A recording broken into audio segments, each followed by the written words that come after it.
Low back pain's a really complicated issue. I was discussing with a student the other day about the most common thing they're going to see when they graduate if they move into private practice is going to be non-specific low back pain.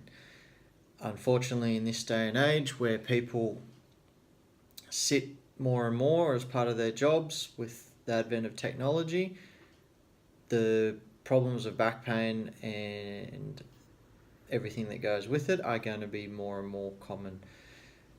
When you're trying to deal with back pain, in my experience, there's two common schools of thought.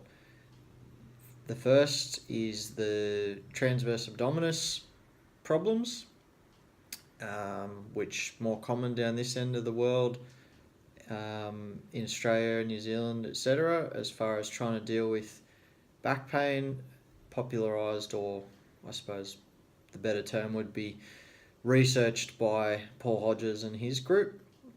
And the other end of the spectrum is Stuart McGill's work out of North America and Canada, looking more at the biomechanics of the spine as a whole and more global high force stability.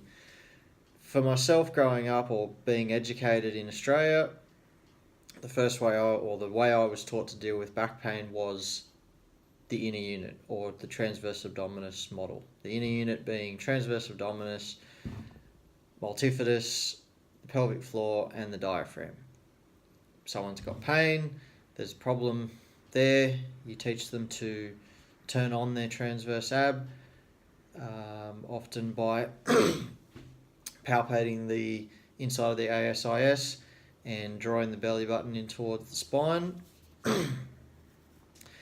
and making exercises harder and harder that they can maintain that control.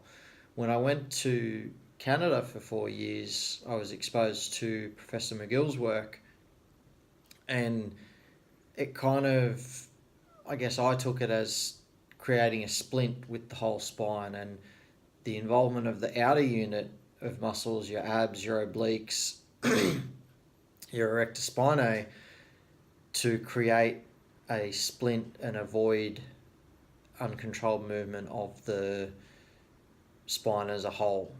Now, I think I like a lot of this where it involves using big forces, because that's what happens in sport especially.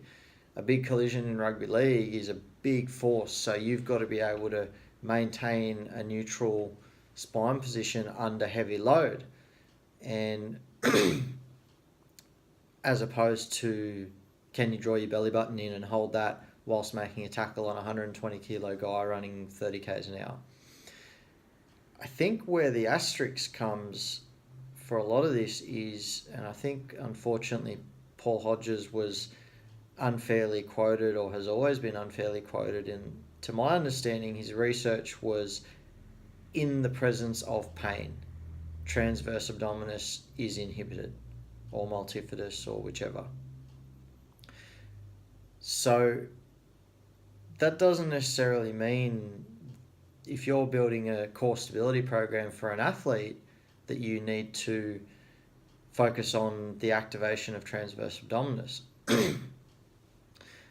If they don't have back pain, it's a reasonable assumption that they're activating via reciprocal activation or reflexive activation, that they're activating these inner unit muscles, and therefore you can jump to your bigger loaded carries and other exercises a la Professor McGill, because there's no pain. They shouldn't be inhibited in their inner unit. But I think the combination of the two methods is that you should always probably check what you assume is the easier thing. So if you're assessing a new athlete or patient or whatever, I think you should check can they activate and isolate the inner unit of muscles before, even if they don't have pain, before you jump to the higher level things.